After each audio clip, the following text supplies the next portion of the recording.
ሳሙኤል ምዕራፍ 13 ላይ የእግዚአብሔር ቃል እንዲህ ብሎ ይናገራል።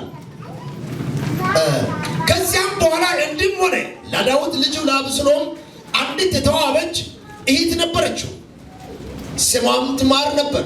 የዳዊትም ልጅ አምኖን ወደዳት። እያቸው አምኖንም ከእህቱ ከትማር የተነሳ እጅግ ስለተከዘ ታመመ። ድንግልም ነበረችና አንዳች ያደርጋት ዘንድ በዓይኑ ፊት ጭንቅ ሆኖበት ነበር። መግለጽ ያልቻለ ጉዳይ ነው። እሱ ይታመማል። የእሱ በሽታ አየን አጋንንት ገብቶበት ነው። በገዛ እህቱ ላይ ፍቅር ወደቀ። ከዛ ታመመ።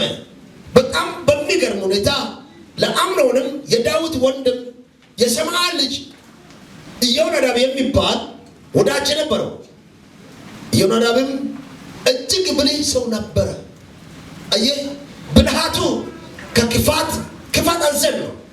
የእሱን ብልሃት ጥቅም አዘል አይደለም፣ የምትል ነው። የንጉሥ ልጅ ሆይ ስለምን ቀን በቀን እንዲህ ከሳ? ጥያቄ እየጠየቀው ነው። አትነግረኝምን አለው። አሞናንም የወንድሜን የአብሶሎምን እህት ትማርን ወዳታለሁ አለው። አያችሁ አንድ ፋሚሊ ማለት ነው። ዮናዳብም ታምሜያለሁ ብለህ ምክሩን ስሙት። የሰይጣን ምክር የፈረሰ ይሆን። ታምሜያለሁ ብለህ በአልጋይ ላይ ተኛ። አባትን ሊያይ በመጣ ጊዜ እህቱ ትማር እንድትመጣና እኔም የሚበላውን እንጀራ እንድትሰጠኝ መብሉንም እኔ እያየው እንድታዘጋጅልኝ ከእጇም እንዲበላ እለምናለሁ ብለህ ለምን አለው። አያችሁ መከረው፣ በክፉ ምክር መከረው። ይህ ልጅ በጣም መጀመሪያም ውስጡ ተቃጥሎ በማይናገር ማቃተት በማይችልበት ሁኔታ ውስጥ ገብቶ በገዛ ቤተሰቡ በሌላ ዓለም ውስጥ ገብቷል።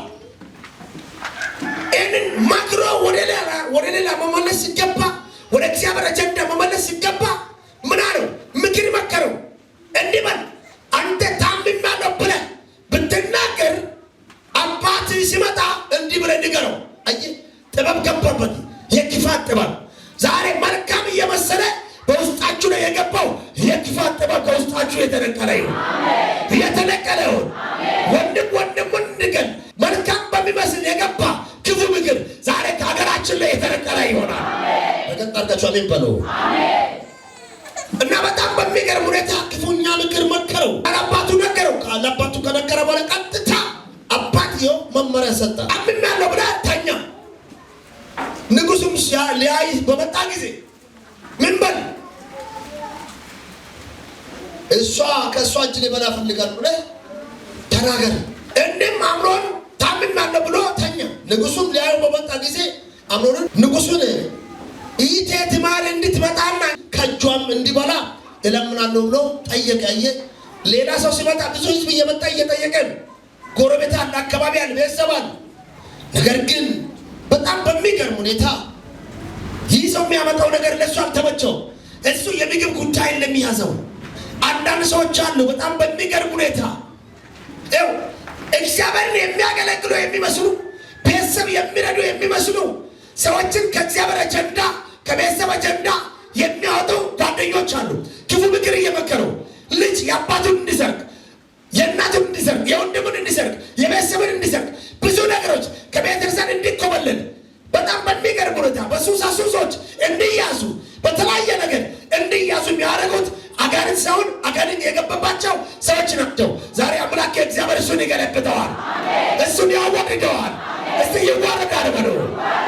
ይህ ነገር የደረሰችባት እቺ ብላቴና ትማር በጣም ጉዳት ደርሶበት የህልና ጉዳት ከዚህ የተነሳ ያጌጠችውን በዛን ዘመን ድንግልት የሆነች ሴት የምትለብሰው ልብስ በብር ያንሸበረቀ በጣም የሚያምር ልብሶች የራሱ ማለት መገለጫ ያለው ልብስ ትለብስ ነበር። ያ ልብስ ነበረ። መጨረሻ ላይ ነገሯ ሁሉ ከተበላሸ በኋላ ልብሷን አውጥታ ቀዳ ጣለች ይላል። እያለቀሰችን እያነባች ወጣች ሄደች። ከዛ በኋላ አባትየው ጋር ደረሰ። እጅግም ተቆጣ። ነገር ግን ተቆጥቶም እርምጃ የወሰደው እርምጃ ፍትሃዊ እርምጃ ስላልነበረ አምኖን ታላቅ ልጁ ስለነበረ በኩር ልጅም ስለነበረ ብዙ ጉዳት ሊያደርስበት የሆነ ነገር ፊቱ መንሳት አልፈለገም። ቅጣት አልተሰጠውም።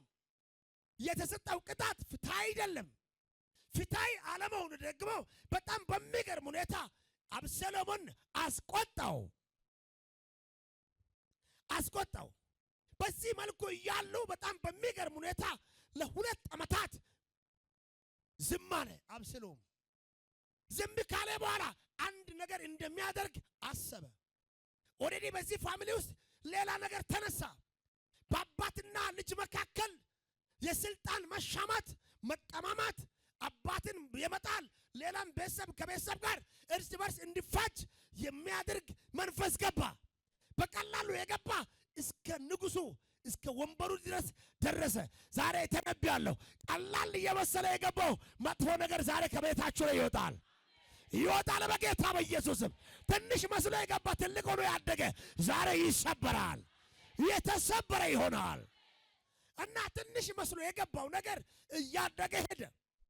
ከ2 ዓመታት በኋላ በጣም በሚገርም ሁኔታ አንድ ነገር ሳይናገር አብስሎም የሆነ ነገር መፍጠር ፈለገ።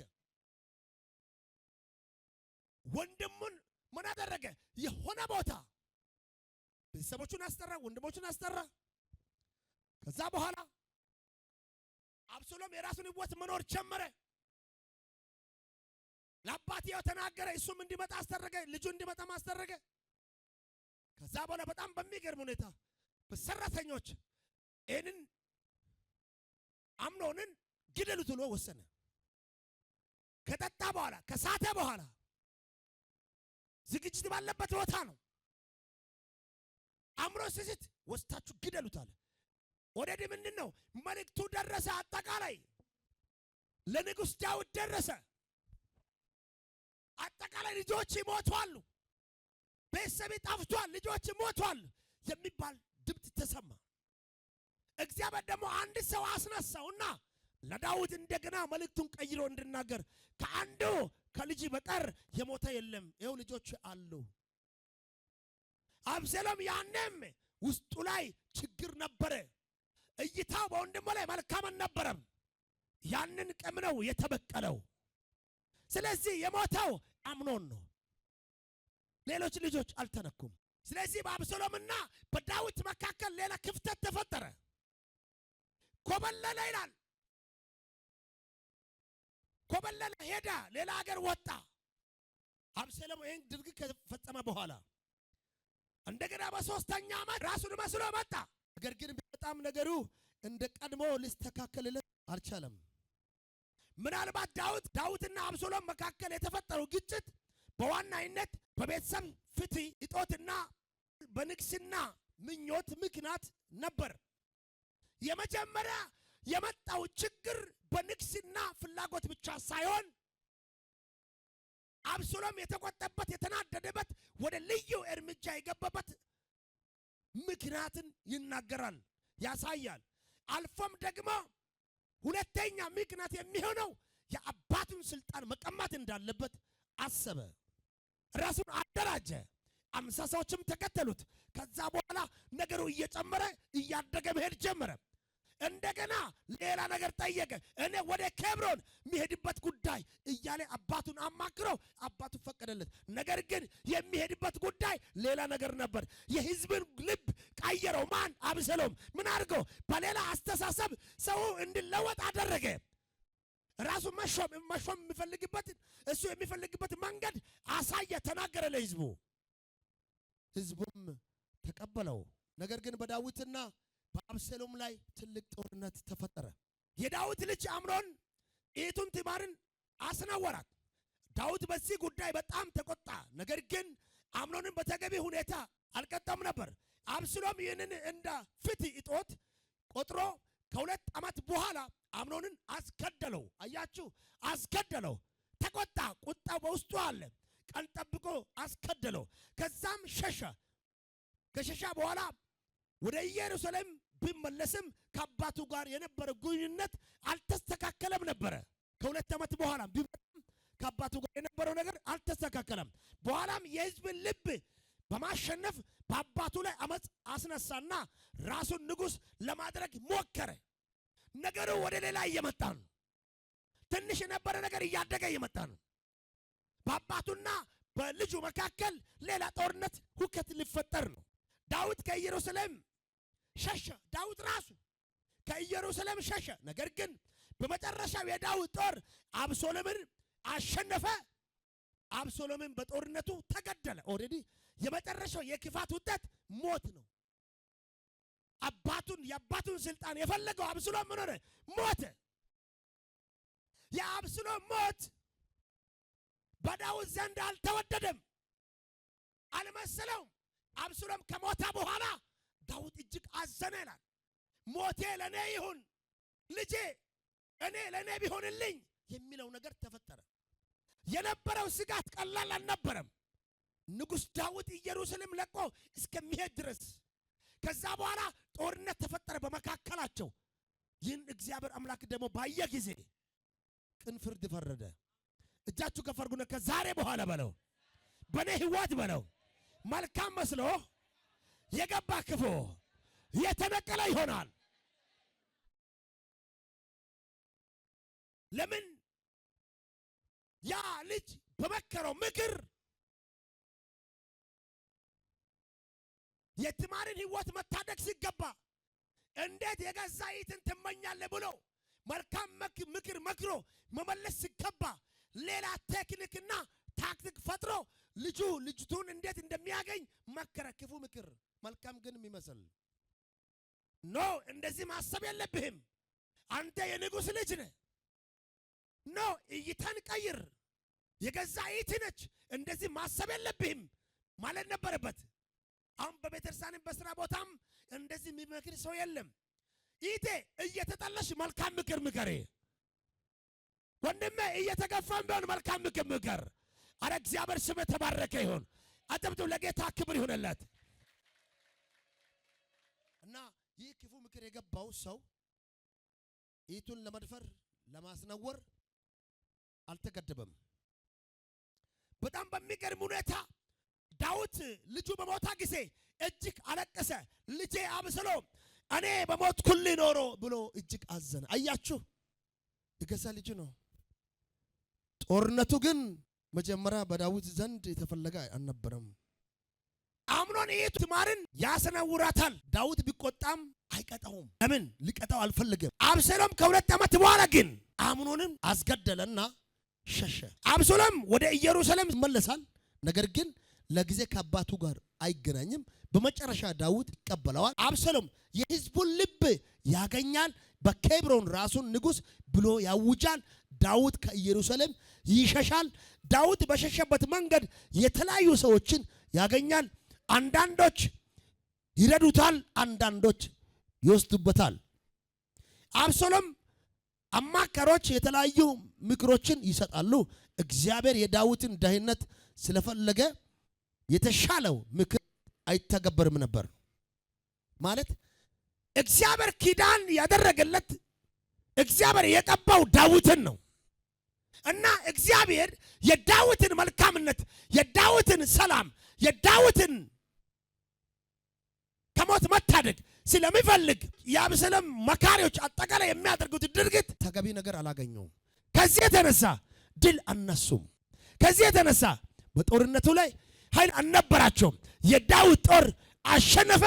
አብሶሎም እዛ ነው ተመታ።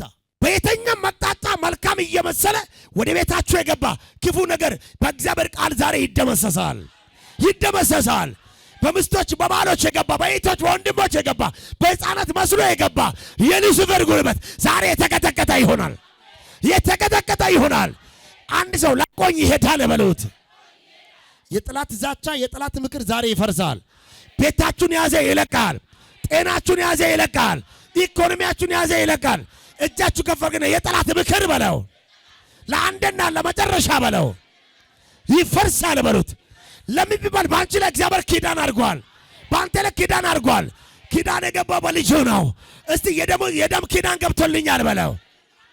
አሜን ትላላችሁ። ስለዚህ በቀላሉ አትሞቱም። ዛቻቸው ካንተ ይሆናል። መልካም መስሎ የገባ ክፉ ምክር ዛሬ ይመታል። ከቤታችሁ ላይ ይመታል። ከጤናችሁ ላይ ይመታል። አረ በጌታ በኢየሱስ እጃችሁ ከፍ አድርጉና ከዚህ በኋላ በለው የተኛውንም በለው የጠላትን ሐሳብ አልቀበልም በሉት። ሐሳባችሁን ሊያላላ የመጣው ዛሬ ይገለበጣል። ቤታችሁን ይለቃል። ኢኮኖሚያችሁን ይለቃል። ጤናችሁን ይለቃል።